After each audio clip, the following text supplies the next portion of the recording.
Welcome. Got our full house. Nice. Um, so as usual, we'll check in. You can unmute yourself, say hi, and do let me know how the week has gone, how your homework went, if you care to share, how your solitude practice is thriving,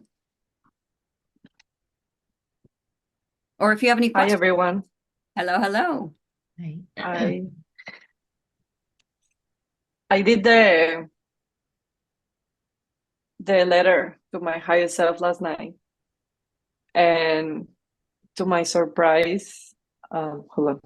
Okay, to my surprise, and I think I was like hesitant to do it because I'm like I never know how to start talking, like what should I write, and uh to my surprise, I was just like writing. Like you see my email, it's just like it's so long. Yeah, And I didn't read it. I just set just it saw it. to schedule. Yeah. Oh, okay.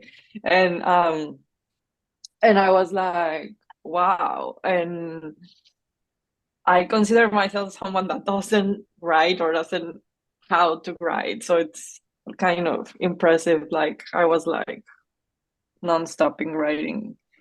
And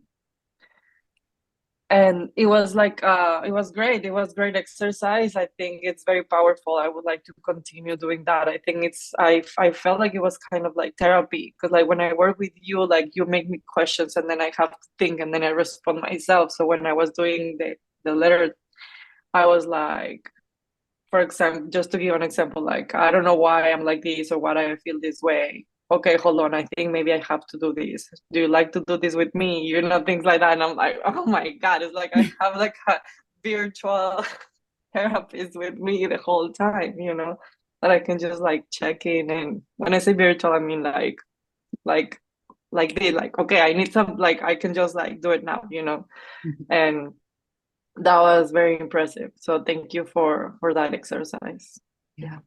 That's beautiful. Thank you for sharing that. Yes, what you said is so important. It's the core of this entire class. Oh my gosh, I have this amazing being with me at all times, that I can talk with, that I can confer with, that I can vent to. And then it's I think you experienced as you're writing that higher self, now that you're getting used to accessing her, um, is right there to talk with you and guide you. So it'll be interesting on March 11th, 2025, when you get this letter back, to see. And if you want to you can keep that correspondence going. And you can actually, I don't know if you have one or two email addresses. If you have a different email address, you can schedule Mm. it yourself. You can at the bottom, I think definitely on Gmail, but I'm not sure about others. You can schedule a send, so you can schedule to respond to it, and maybe it's not a whole year, maybe it's 1 month. That's entirely up to you. Keep that correspondence going. Yeah, Mm. That's beautiful. great. I know that there are people like they write emails to their kids when they are like very little, so when they grow up they can like read them. So it's kind of like writing to my, like, yeah, to my little me or my higher self, like then read about it. And it's great. And I want to mention that on Friday I said, I wanted, it's important, I want to do it like a ritual, my candle, my space, blah, blah, blah. And I was like, yesterday, 9 p.m., and I was like, I'm going to do it here in the sofa. Like, the house was quiet. So I was like, I have to do this. And surprisingly went well. So, like, that also tells me that I don't have to wait for the right moment to spend time with me. I just can, like you say, I think on Friday, like, when you're on a party and then you go to the bathroom and it's just like quiet time, like we can take just like literally moments to to just be with us without having to make it a date and get all dressed and prepared, per se. Definitely. Yeah. And yeah, and that might change time to time. That's the beautiful thing about it. So you were dead set on Friday, like, I want to have the right environment to do this in. What you needed was the right mindset, right? To be in the right frame of mind, which you were at the time you did, which is also listening to your highest self. It's like, no, we could just do this. Let's just do it, you know? Mhm. And then it ended up being very enlightening exercise for you. So that's great. Thank you for Yeah, and sharing. actually, I started the letter saying like, sorry to write it so late. I know you were waiting for my letter since last week, and that topic, it like came with like lots of stuff. So it's like, also I think the fact that I let it to the last fucking minute, it make the letter to be very like what I needed to talk at that moment. Mhm. So everything happens for a reason, maybe. Absolutely. Yeah. Yeah. But thank you for listening, and thank you for that exercise. I think it was amazing. Yeah. Yeah. Beautiful. I'm so glad. Yeah. Anyone else want to check in? Thank you, Gloria. Or even if you want to respond to what Gloria said. Go ahead, Lisa. Um, as you know, I wasn't there last week, and I've had a crazy week because I'm going away. Getting to go back to Australia for a couple of weeks, leaving on Thursday.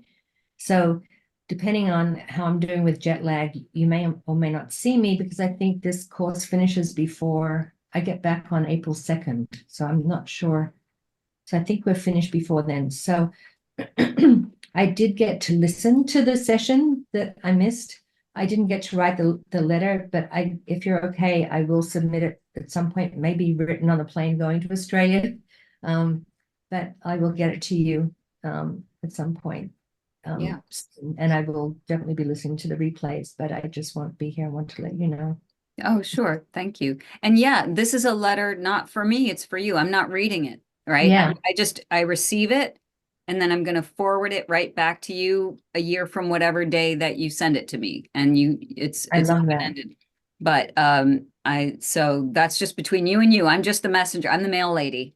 That's The great. postal clerk here. It's interesting. I was Forwarding listening to a podcast the other night, and they were talking about, people, how hard it is for people to spend time alone. And they were talking about, there was an experiment, you probably know of that. Um, Maybe you mentioned it, somebody mentioned it. The experiment where they said to people, like, they just stay in a room with no distractions, just with themselves, I think for like an hour. It might even have been less than an hour. But the only other thing in the room was a thing where they could get an electric shock, which they kind of had felt that. So they knew it hurt. It wasn't, going to harm them, but it would hurt. And they said, most of the people, like the majority of people within that time, went over and experimented with getting the electric shock rather than sitting with themselves for that time. So it was just, I love alone time, but yes, but I think there are times for sure when, we seek distractions, and really having time to start writing and really make it personal alone time is a wonderful thing. Yeah, yeah. I'm not surprised. And I have heard of that. I didn't mention it, but that was I have heard of that experiment, and that's literally shocking to me. Yeah, exactly. Exactly. Um, but yeah, I mean, I've had clients, as I mentioned on Tuesday's class, where they are actually afraid to be alone Yeah. because of the thoughts that might come up. And when we realize there's nothing to be afraid of, this is you. So having this primer, like for example, one of the reasons we didn't start the class with solitude is because you didn't maybe know your highest self that much yet, or trust your highest self that much yet. And so being able to interact with that being more and befriend yourself in a deeper way makes it easier, obviously, not only to spend time alone, but to really cherish that time and in an intentional way, which is what we spent a lot of Friday talking about, is the difference between just doing something on your own and doing it with intention, even if it's 2 minutes or 5 minutes in the shower or something. everything done with intention is what elevates it to medicine, really. Yeah. That's interesting. Yeah. Right. So like I'm going to go take a walk around the block. Well, you could either just take a walk around the block and then your mind is distracted, or you can say, this is going to be my solitude practice today. Let me use it to spend time and, and share with myself the trees and the flowers and the birds and, the dogs or whatever. Let me think about my life a little bit and just spend time with my best buddy. That's the intention shift that we can make, and that can turn anything you do in a solitary way into a solitude practice. Yeah. And all that matters is that you love it. That's all that matters, is that what you're doing is something that brings you joy, right? So we don't end up going like, oh shit, I didn't do my solitude practice today, I got to cram that in. You know what I mean? Nobody wants that, right? Okay. Any other thoughts about either Friday's coaching call or last week's thing? Okay. And we'll miss you, Lisa. Yeah, our last class is the 26th, but obviously you'll get the replays, and then we start the next class, which you're all welcome to also sign up for. That starts the following week on the whatever that is. I'm looking at my old calendar too, on the 2nd of April. And that is inner child. We're going to be playing with our inner children for 4 weeks. It's not an 8-week course, it's a 4-week course, which is a lot of fun. We're going to meet them, we're going to play, we're going to talk with them, and we're going to keep them with us. But you'll hear all about that probably starting next week when I start advertising it. Okay. Beautiful. So are we ready to move on to this week's topic? Christina, you haven't chimed in, which is fine. But if there's anything you wanted to say, please do. Oh, there we go. Okay. What did I want to say? I'm happy to be here with all of you. And it's been like, I'm noticing, I don't know if anyone else is noticing, like, I feel like everything is like revving up. Like, I think because the spring energy, and Lisa knows Spring and I are always have a challenge. We have a challenging relationship. Yeah. Well, I think it's just that upward force of energy. It's just so much energy, and it's also, I've been starting to work on my taxes, so I have, even though I realized I did do a little sacred alone time earlier, because I stood outside and I just closed my eyes and listened to the birds, and I was like thanking the birds for bird song because it was so soothing to my crazy brain. So, yeah, so that's where I'm at. Beautiful. Yeah, I've been hearing a lot from my exterior communities about what you're talking about, this revving up. Some people are experiencing it in a negative way. Some people are experiencing it in a positive way. The other thing that's coming up is this solar eclipse, which is having a big impact on us as well, which is, I think, the 8th. So, be gentle with yourselves. Always, go in when you need to and spend time with yourself, and the birds and nature is always a good thing. You are held and you'll get through it. We just have to, sometimes we're in a storm, but that doesn't mean we have to hate all weather, right? Just got to push through.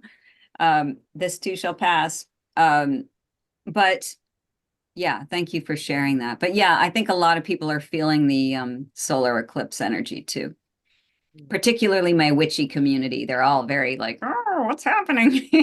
Oh my God.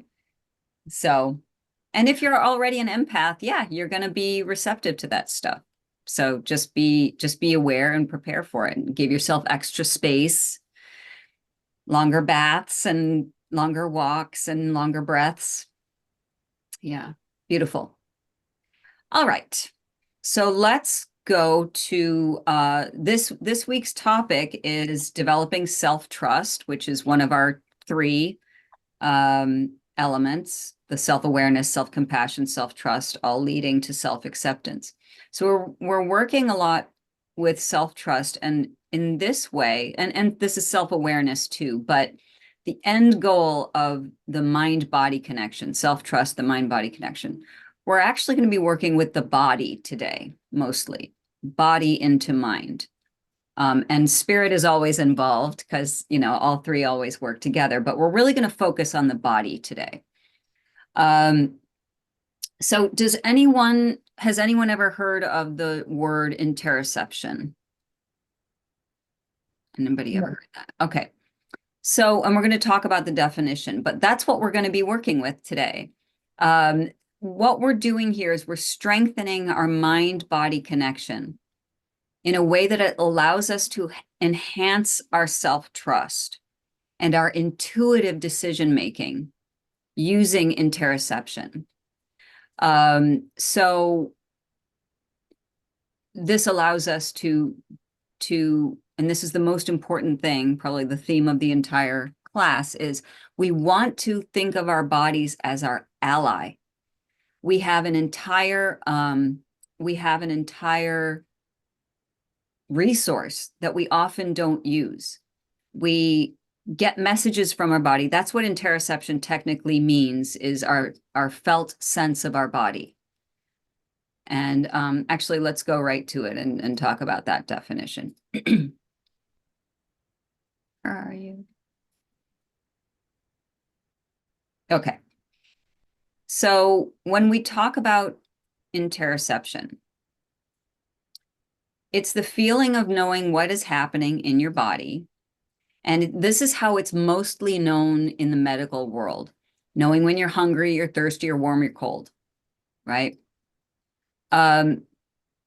Also, any of the senses that detect conditions within the body. I have to go to the bathroom. I'm getting angry, right? Interoception is also our sensitivity to that stimuli that's originating outside of the body. Okay. So do we understand the basic concept, right? We're going to go deeper with it, but I just want you to have an understanding of the general definition. Mm-hmm. So when we are not listening to our bodies, a few things happen mentally and emotionally. When we are in conflict, we feel disconnected from our body. So you might hear examples when someone is angry and they say, I just don't have any control. I just lash out, you know, and I don't know why I do that. That's part of it, is I'm not connected with what's actually happening. That causes an inability to manage stress or conflict. So when we're not talking to our bodies, we feel disconnected. We feel out of control and can't manage our stress. This causes a misalignment of our spirit and our body and our mind, which we don't want. And as I just mentioned, a general feeling of like bleh, ickiness, right? I feel out of sorts. Physically, we have vagus nerve dysregulation. So does everybody know, or does anybody know about the vagus nerve? Mm-hmm. Right. Okay. If you work with body, you do, but I just for the purposes of definition, the vagus nerve is a long nerve that runs from our brain stem all the way down into the abdomen. And it controls a lot of our bodily functions, like our heart rate, our digestion, respiration. But most importantly, and for the purposes of this class, it really plays a critical role in regulating our stress response, right? So whether we go into fight or flight or not. So when we're not listening to our body, it's much easier for us to fall into sympathetic nervous system response, which is the fight or flight response. If we have physical ailments and we're not listening to our body, we're not working with our body as an ally, our physical ailments can actually be prolonged, right? So if we're feeling sick and we're just almost feel like our body has taken over, and we're just kind of waiting for it to get better, we've disconnected our alliance with our body. And we'll talk about ways we'll make that connection again. But once we've made that disconnection, it takes a lot longer to get over being sick or having an injury. We can feel just generally fatigued, again, because of that disconnection between the body and the mind. And it can also cause a general susceptibility to illness because we're not communicating with our bodies, right? So there is, when we work with our bodies in this way, listening to our bodies and working with the messages that it's sending us, this is how we develop self-trust. This is literally the mind-body connection that we're talking about and allows us to be more authentic. So the ultimate goal is trust between you and your body so that you can become friends in a way. So that's what we're physically going to be working on today, and we'll also talk about it and all of that. So before I move on to that, are there any questions about interoception or what it does or? Okay, so 38. So let's talk a little bit then about the some examples of what interoception is. And I'm going to try to breeze through these as quickly as possible. Oops. All right, so here are these we just talked about a little bit, but the physical examples of interoception are physical events like knowing that you need to sneeze. That's interoception. Your mind or your body is telling your mind, oh, you got to sneeze. Feeling hungry or thirsty. Pain, right? Something is injured. It sends the neuropeptides up to the brain, says, hey, I'm injured. And then you know that you're in pain. Muscle tension. Regulating your body temperature, knowing when you're hot or cold. And again, needing to use the restroom is a good example of interoception. When we talk about our felt sense in terms of our emotional or intellectual relationship with our bodies, we feel like when we feel nervous, we get butterflies in our stomach. That is interoception, telling us, ooh, something's going on. I'm a little nervous. And, that's telling your mind that. Having a gut feeling about something, your intuition, that is also a felt sense of your body. When we get pressure headaches, now that you think that might be physical, but that's really related to stress, right? We don't have, a physical headache might be lack of hydration. Speaking of which, I'm taking a glass of water here. But the stress headache, we've all heard about stress headaches, right? So that's partly interoception as well. Again, with your intuition and inner knowing, just like, you're applying for a job or two jobs and just one of them just doesn't feel right to me. And so that inner knowing is part of the more subtle effects of interoception. Our self-awareness, just knowing that we are here, listening to birdsong and how it affects you. When we quiet and we can pay attention to what does my body feel like in this moment, it really helps enhance our self-awareness. It also helps, interoception also helps us with social understanding when we are interacting with others. And that's something we're going to be talking more about next week.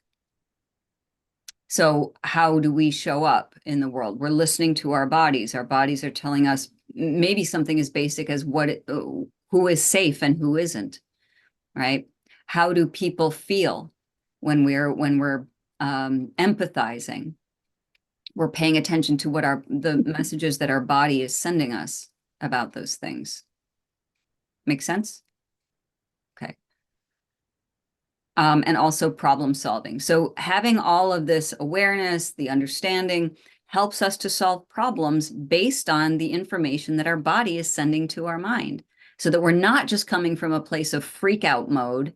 We're actually consulting our bodies and asking them for their assistance. Now, I know this image is a little small, but this is just a map here of showing how interoceptive awareness works.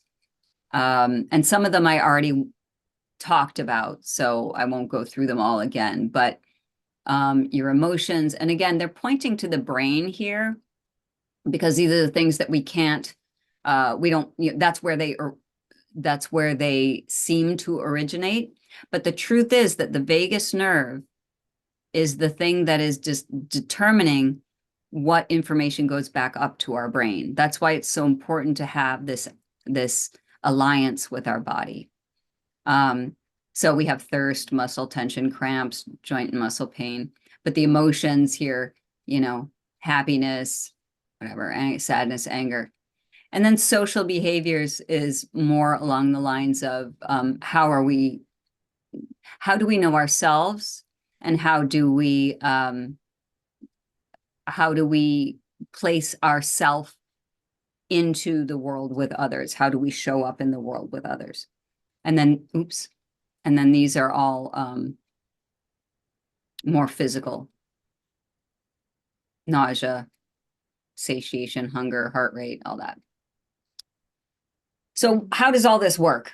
We have sensory receptors in our bodies, and those are part of them are through the vagus nerve, but we have the same neuropeptides in our stomach as we have in our body. That indicates that they are speaking to each other.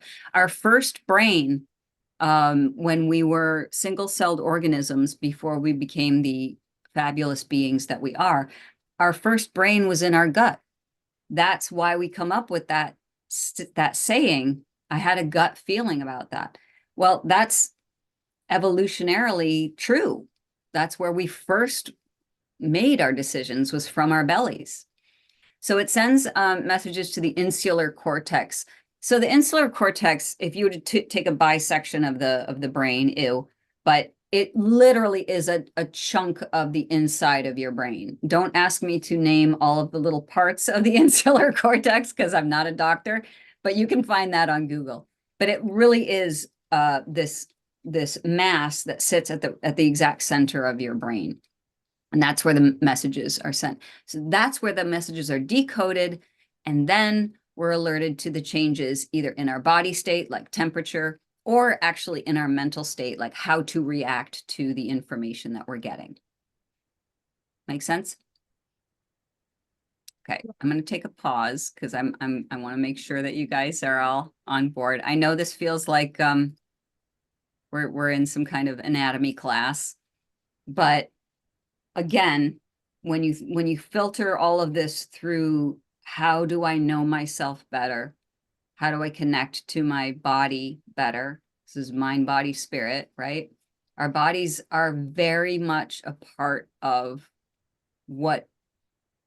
who we are, and is very much also a part of the best friend. The highest self we could think of as spirit. You could say the capital S self is your body, but what it is the vehicle for, and the meeting place, the temple, the place of union for your highest self and your capital S self and your small s self. That's the place where you guys are all hanging out. So what a beautiful thing to have this meat suit, as my therapist calls it, to have all of that meeting here. Okay. So let's talk about how all this works. in terms of how do we bring it all together and how do we work with the interoception. So this is the pathway that allows us. So first, what we want to do, and this is when we're working with our feelings. We want to observe them. We want to be able to say, you know, so for example, with Christina's moment of bliss with her bird song, her emotion may have been contentment, let's just say. The next level of that would be to take a moment and say, how does that feel in my body? How does contentment in this moment, how does contentment feel in my body? Right? So allowing the bodily sensations, acknowledging them. We're just observing them. Right? So, and we're going to talk about the breath work. We're going to do some breath work today. But that's, so there's Christina outside listening to the birds. What a beautiful moment to have those long, slow, deep breaths and check in with the body. What's going on? Talk to it, just like you talk to your highest self. Let it talk to you. So the first thing we're doing is we're just observing.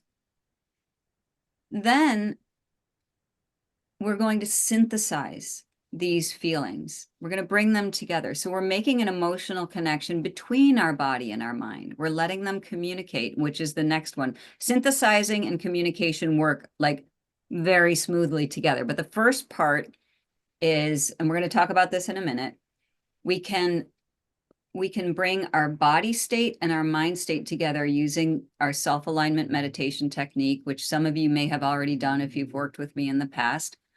If you listen to my podcast, I believe it's episode 22, where you can go through it yourself. It's nice to have the audio if you want to be walked through that alignment technique, but we're going to do it today, a briefer version, or pranayama breathing, which we're also going to do. But this is a way to synthesize the connection between our body and mind. Then we're communicating, we're consciously moving that energy. And we're not, by consciously, I don't mean that we're manipulating it. We're just being aware of its movement. It will naturally flow from the body and the mind and back, whatever your emotion is. So I'm sorry, Christina, I'm just using you as an example. Please don't hate me. It was just such a great example. No problem. I love it. So yeah, I'll say later. No, go ahead. No, I was just gonna say, I was going through my mind like, oh, how did I observe? How did I synthesize? And then how did I communicate? And I was like, not only was I listening to the birds, but I was also looking at these big oaks in my backyard, and I was like starting to circulate my energy, out into the oaks and back to me and out. Like, anyway. Beautiful. So I was like, oh, I was communicating. Okay, I was doing that. Yeah. Well, that's the next step. So we're moving the energy from our body to our mind and back. We're just like, okay, so, and I'll give you another example. Like, so, all right, with Christina's example, I'm feeling contentment. There it is in my body. I'm breathing into it. I'm feeling it. And now I'm letting them speak to each other. I'm letting my mind and body communicate. I feel the warm fuzzy in my belly or whatever your feeling of contentment might be. I'm acknowledging that contentment, and it's just cycling. It's just cycling, right? Then what we're doing is we're integrating it. Now, we can apply the body-mind message to the situation. So in Christina's case, yeah, her intuition was, let me share, let me communicate now outside of my body and communicate with the oak trees. And so there are a couple of ways we can do this. We can ask ourselves, what do I need right now? Or we can, and then after that, once the moment has passed or whatever, what can I learn from this? So when I wrote this out, what I had in mind is when we're working with, let's say, a difficult emotion, I'm feeling frustrated because my partner left the cap off the toothpaste again, even though I've made a boundary and the boundary was not listened to. And I'm very, very upset right now. Okay. So we observe, we know where am I feeling my frustration? We're synthesizing it. We're making, okay, I feel it, you know, and we'll, again, we'll use the meditation technique in a minute. I'm moving that energy. I'm letting it be. But now I can integrate that message. What do I need right now? I need to not think about the fucking toothpaste. That's what I need to do. I need to walk away. I need to take a breath. I need to, because I'm really angry or I'm very frustrated. After that issue has passed and you've sort of self-regulated and back in a neutral space, you could say, what could I learn from that experience? Why did I get so frustrated? What do I need to do outside of myself now? What might I need? Maybe I need to do that second level or first level of boundary reminding with my partner. Hey, remember when I said it drives me batshit when you leave the cap off the toothpaste? Right. So does that make sense? Okay, good. So let's do a little practicing. We're going to do a couple of exercises back to back. One is a warm up. So we're going to do some pranayama breathing. So, and we're going to do it a very specific way. There are lots of different kinds of breathing. Actually, there's a wonderful chart that I'm going to send to you if I remember. I will. When I send you the replay, I'll send this beautiful pranayama chart that tells you like how to do, it's box breathing, but it has different counts for each breath, depending on what you want to have happen. So we're going to do a basic pranayama breathing. So when we do this, all the breath happens through the nose, right? This in Kundalini, this is the life force breathing. So we're going to sit up straight, tuck your chin down so it allows the back of your spine to lengthen. Put your feet on the ground and hands wherever they are comfortable. And close your eyes. And here's what we're going to do. Just listen and then we'll all do it together, because I don't want you to get confused. We're going to take a beat of 4 as an inhale. Then we're going to hold for 4. As you exhale, all through your nose, as you exhale, contract your stomach muscles so that you're like pulling your stomach muscles in as you exhale. What this is doing is it's not sucking your stomach in. You're flexing your abdomen muscles. Everybody clear on what that is? Like you're doing a sit-up? Yeah. And so what that's doing is holding that energy. As you exhale 4 counts, you're going to hold out 4 counts. So we're going to do a full box breathe. Okay, so I'll walk you through it. So let's start. Inhale 1, 2, 3, 4. Hold 2, 3, 4. Exhaling through the nose. Flex your stomach muscles in. 2, 3, 4. Keep your stomach muscles. 1, 2, 3, 4. And now inhale 1, 2, 3, 4. Hold 2, 3, 4. Exhaling through the nose. 2, 3, 4. Hold 2, 3, 4. One more time. Inhaling through the nose. 1, 2, 3, 4. Hold 2, 3, 4. Stomach muscles in as you exhale. 2, 3, 4. Muscles still in. Hold 2, 3, 4. Beautiful. Now you can just breathe and just feel what you're feeling right now. Just take a moment.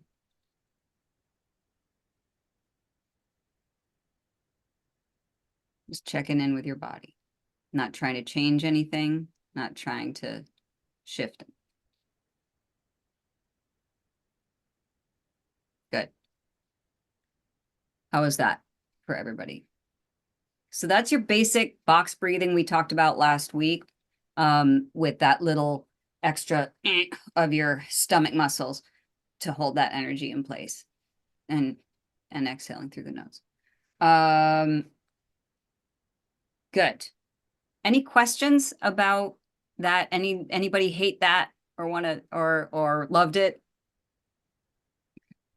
So this is something you can do whenever you want to ground yourself. And people are different. You can do counts of 3. You can do counts of 8 if you want to. That just is your deal. And I will send you this chart, which is so helpful. Beautiful. So that's the warm up for the next exercise. And this is where we're actually going to do the self-alignment meditation technique. Has anybody done that with me before?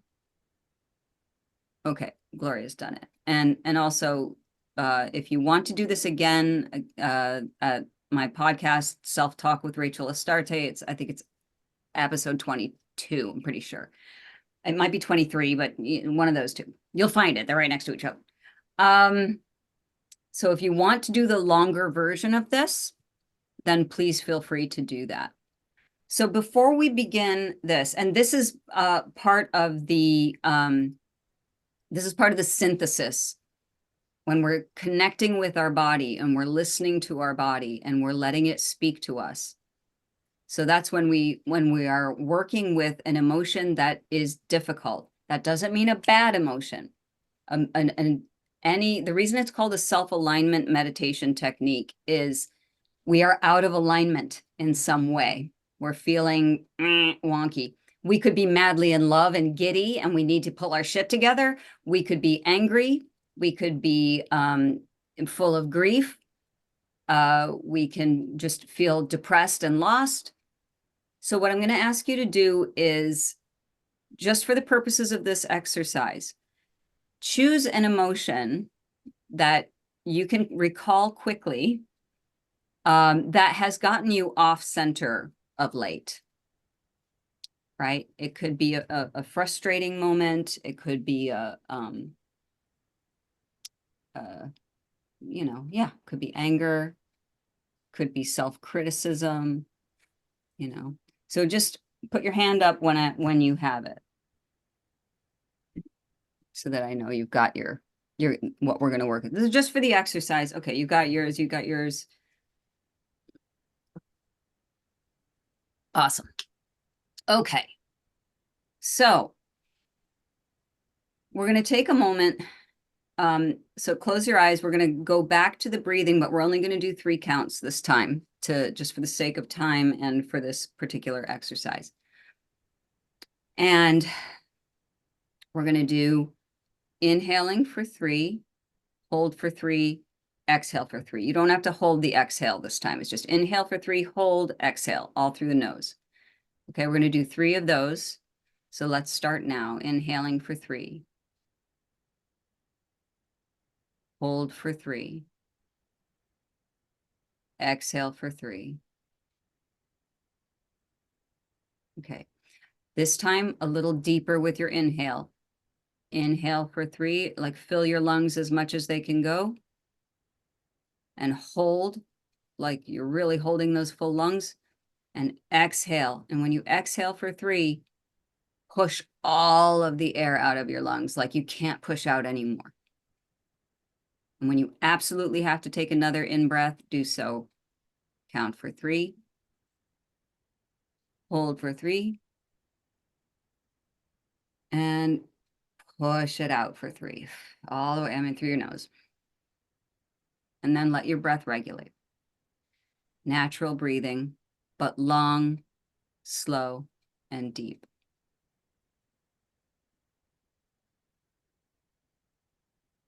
Good. Checking in with your body.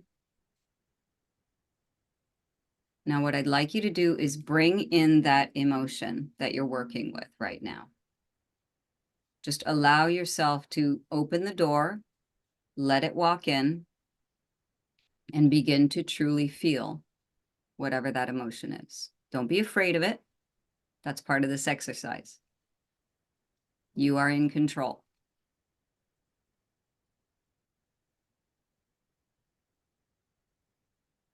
So what I'd like you to do, if you have it, if anybody needs time, let me know. But if I don't hear from you, I'll assume you've got it. Okay.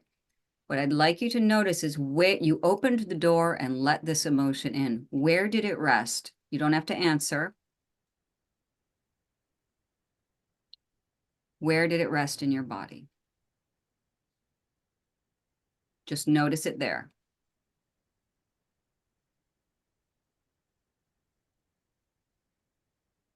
If you were to draw it or paint it or take a photo of it, what does it look like?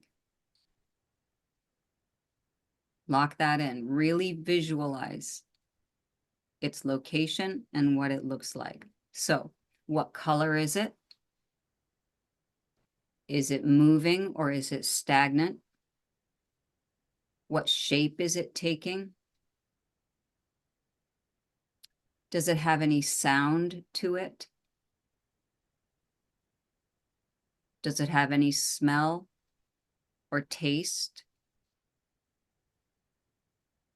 Just take note of it.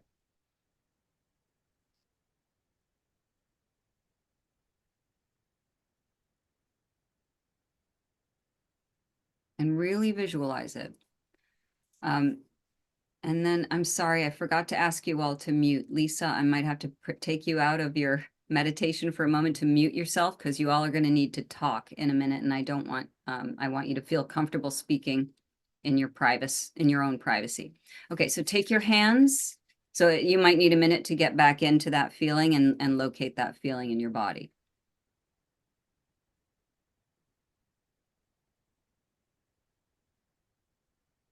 Good. Take your hands and rub them together quickly. We're generating energy. Put one hand on the place where the feeling is. So maybe it's your belly, maybe it's your chest. And then put the other hand opposite that. So if you're feeling something on your belly, put the other hand on your chest. If you're feeling something in your chest, put the other hand on your belly. If you're feeling something in your head, then I would put your other hand right in the center of your body. Okay? Beautiful. And what we're doing, the reason we move this energy around is you are healers. What you are generating in your hands is healing energy, communicating energy. So as you touch the part that is holding your emotion and you're grounding with the other hand, you're making a circuit of your highest self being present with this feeling. We're sitting with this feeling. What I'd like you to do now is name it. You don't have to say this part out loud, but what is the name of this emotion? And now you're going to say, welcome, whatever that emotion is. So welcome, anger. Say that out loud. You guys can't hear each other, so you should be muted. Welcome, anger, whatever it is. Say it 3 times out loud.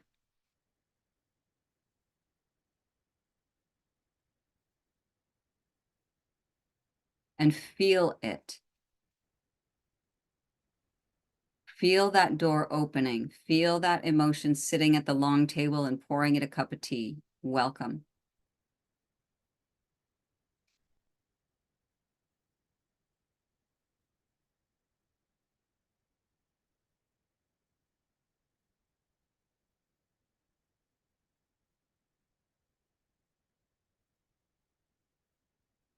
Taking some long, slow, deep breaths. Letting that feeling be. You may notice that it dissipates. You may notice that it just doesn't sting as much. or it may just be where it is. The purpose of the self-alignment meditation is for you to welcome and honor anything that's going on in your body, mind, because there is nothing to be afraid of. This is part of you, not all of you. It is a part of you and deserves a seat at the table.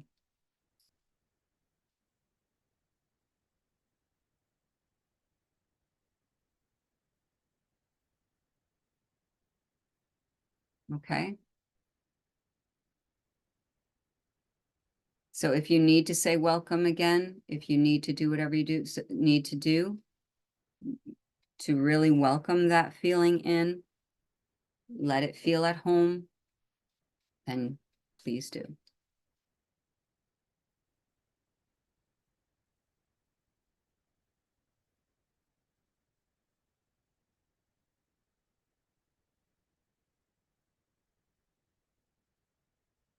Notice what's happening in your body as you welcome the feeling.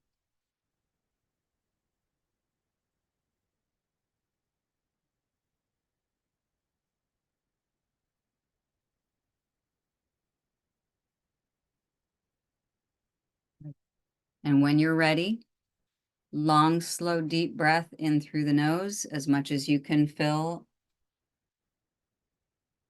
Hold for 3 seconds.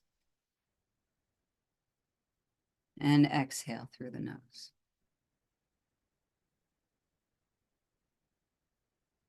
Final breath in through the nose. Hold for 3. This time when you exhale, I want you to push out through your mouth forcefully, like you're blowing out 11,000 birthday candles.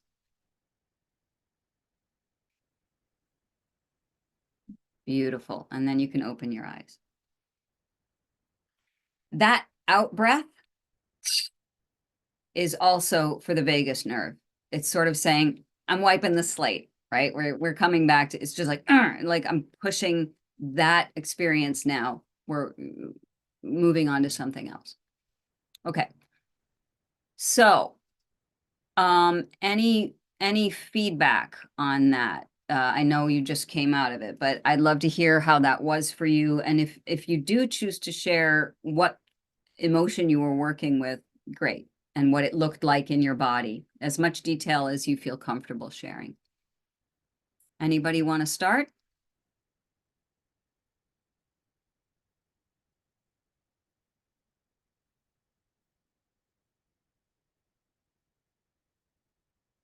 Go ahead, Christina. Thank you.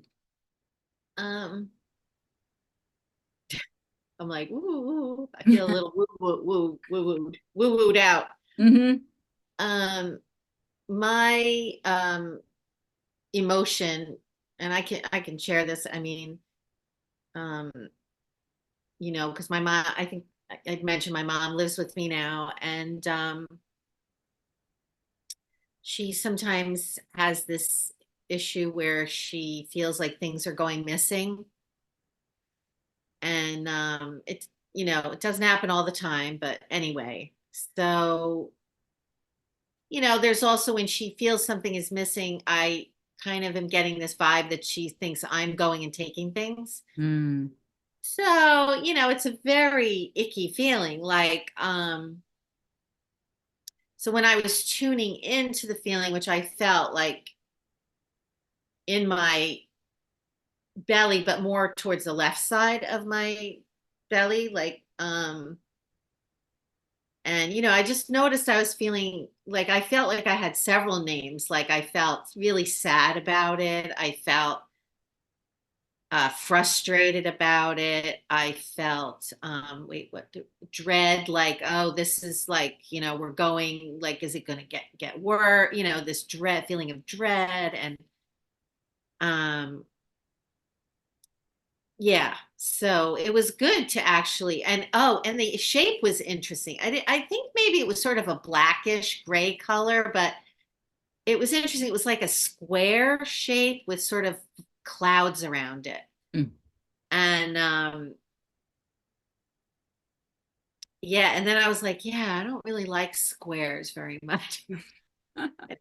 Anyway, but the breathing, it was helpful to. The sensation was when we invited it in and bringing it to the table and breathing, it like did feel like it was dissipating the anguish around it. I was like, oh, this is good. Like I'm gonna practice this, especially around that because it is a concern and it's happened quite a few times now. So um, anyway, so yeah, thank you. That was very helpful and useful for me. Good. Yeah. Did you find that this square, black, gray square, what happened when you said welcome, whatever name you gave it?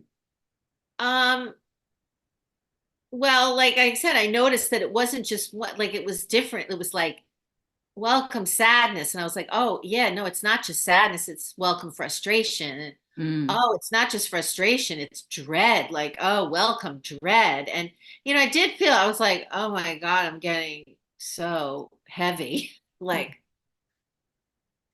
um, and I didn't really feel like the shape dissipated, which I was thought it might. I think I need to visit this exercise more to help that dissipate. Because this is not new. This has been going on for a while, so I think that's been building up in there. Mm. Um, Mm-hmm. yeah. So, Beautiful. but I'm grateful to see there's like a little light there for me. Like at the end, like I can see if I do this with that breathing and the intention, I think I can let it go and not let it affect me so much. Thank you for bringing that up. That's a really important point too. So the purpose of this meditation is not to manipulate the feeling, right?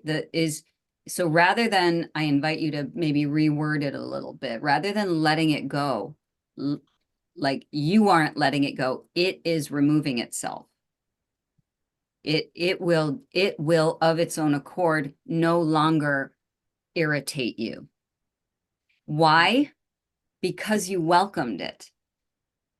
Because you sat with it, because you said, I'm not afraid of you.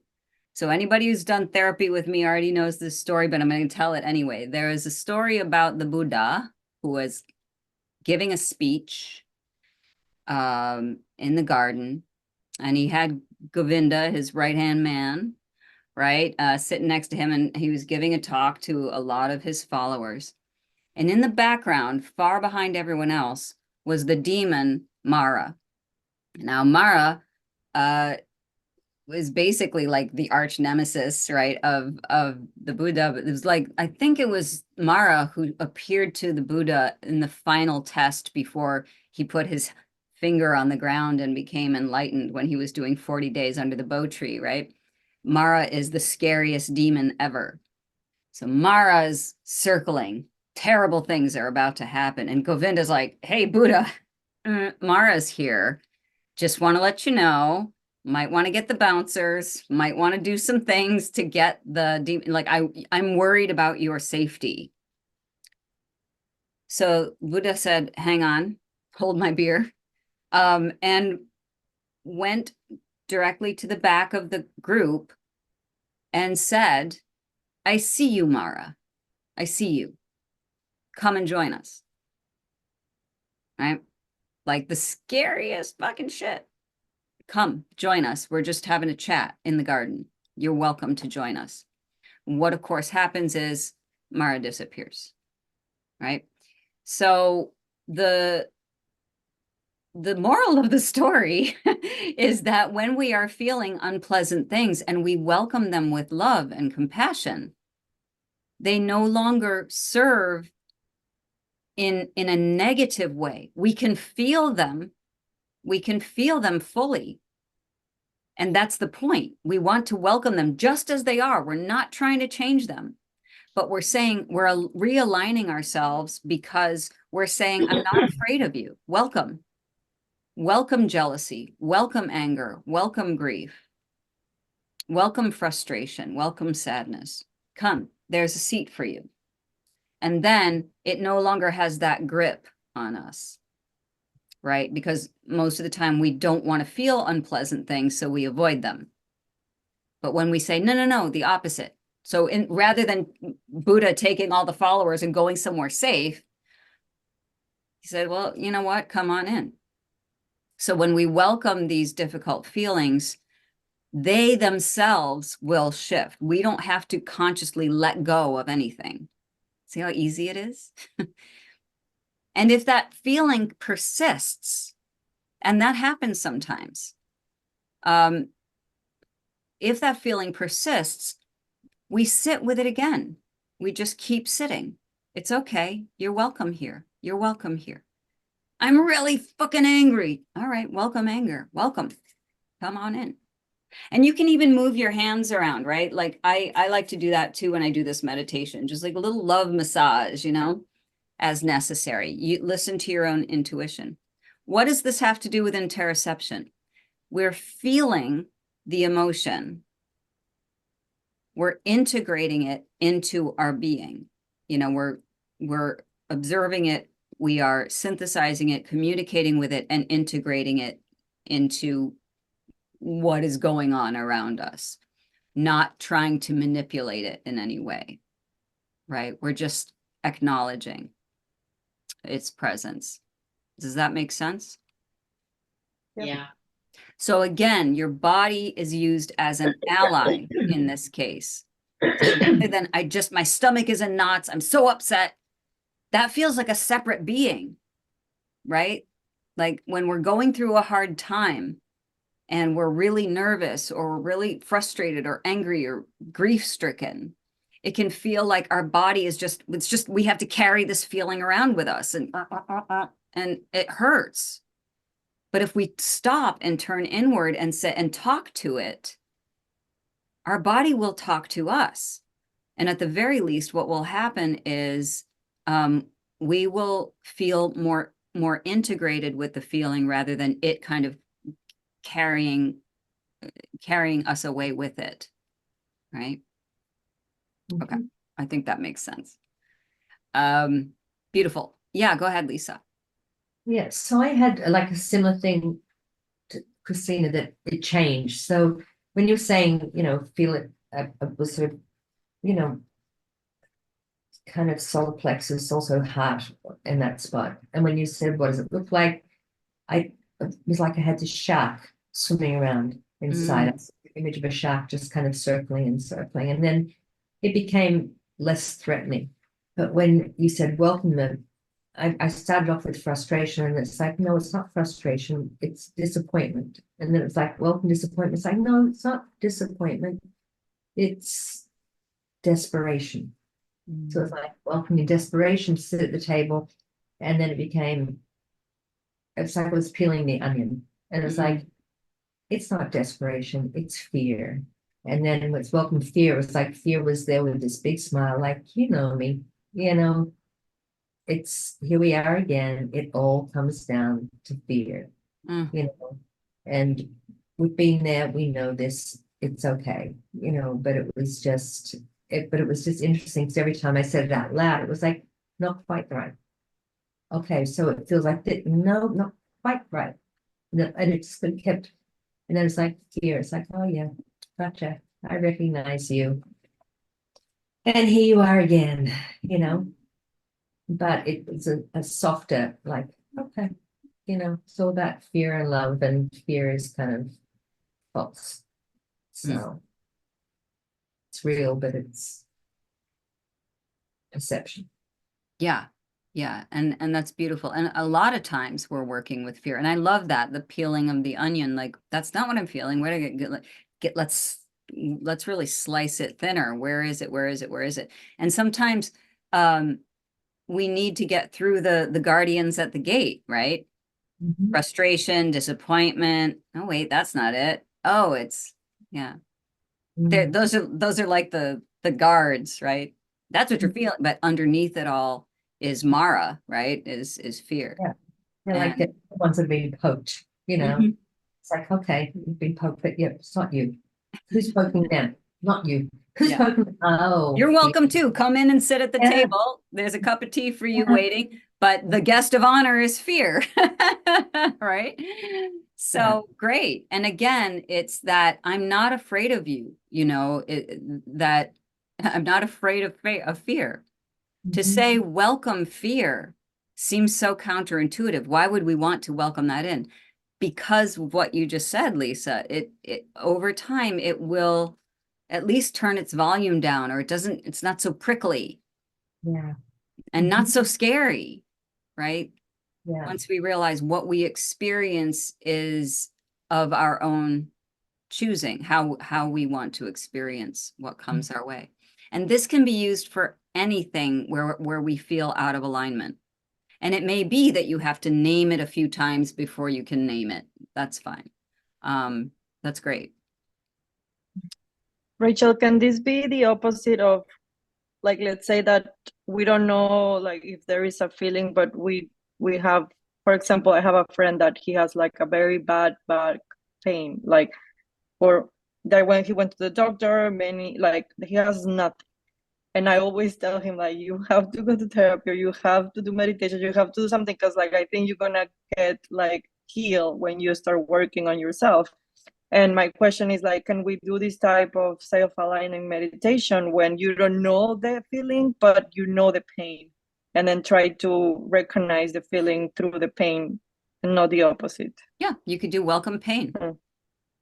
Okay. The important point is you breathe and you ground yourself and you welcome in, as painful as it might be. I've done healing meditations on myself. I mean, you can do white light healing meditations, but this works too. Welcome pain and focusing on that area. So I don't know where the pain is, if it's, let's say it's the back or something. And, you can intuitively, where should I put my other hand?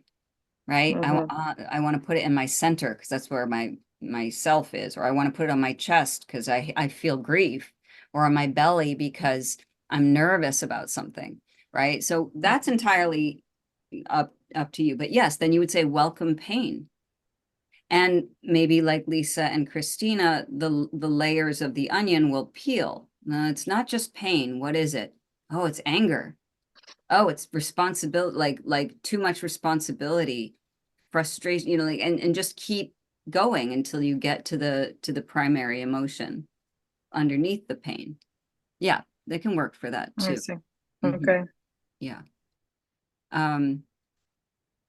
Yeah, I haven't done like metaphysical healing yet, like white light healing. We haven't done that one, but I'm not sure if that's in week 8 or not, but or we'll get to it. But yeah, there are many different ways to work with it. This is really for emotion, right? So if your friend is feeling an emotion that they know is causing that pain, like I have so much anger, or I have so much pressure on me to perfectionism or something, then they can work with that.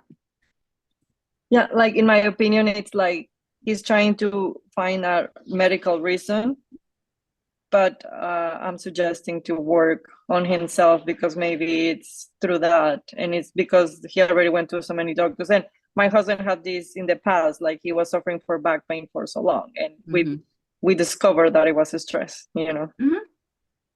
Yeah. And it's both, we don't say one over the other. It's certainly possible, and Christina knows this. You can do physical work on your body and stretch your body and get your body in shape while you're doing the mental stuff and the emotional stuff, right? So, beautiful. Anybody else? I know we're past time, so if there's anything else you want to share, we can take a couple minutes to do that. Okay. Good. Then let's go to your homework invitation for this coming week. It's so easy. Okay. So just practice this. Practice it with any emotion that gets you out of alignment. And it could also be a positive one. Like, again, like you could be super excited about something and you can't focus. You know, it can be a positive emotion. It doesn't always have to be negative. Okay, so if you are so moved to journal or free write, here are some, oh, we didn't do the mind body scan. Sorry about that, but you basically did. I'll explain it. You can do the mind body. You guys are all experienced meditators, but the mind body scan is basically dropping into your body and noticing what's going on. That's all. So you can do that on your own. That's like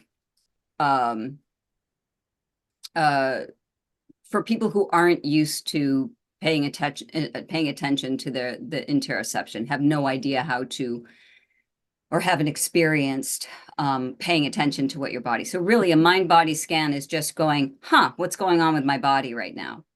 So when we talked about Christina with her birds, like taking a moment to say, well, I feel great, but where am I feeling it? That's a mind body scan.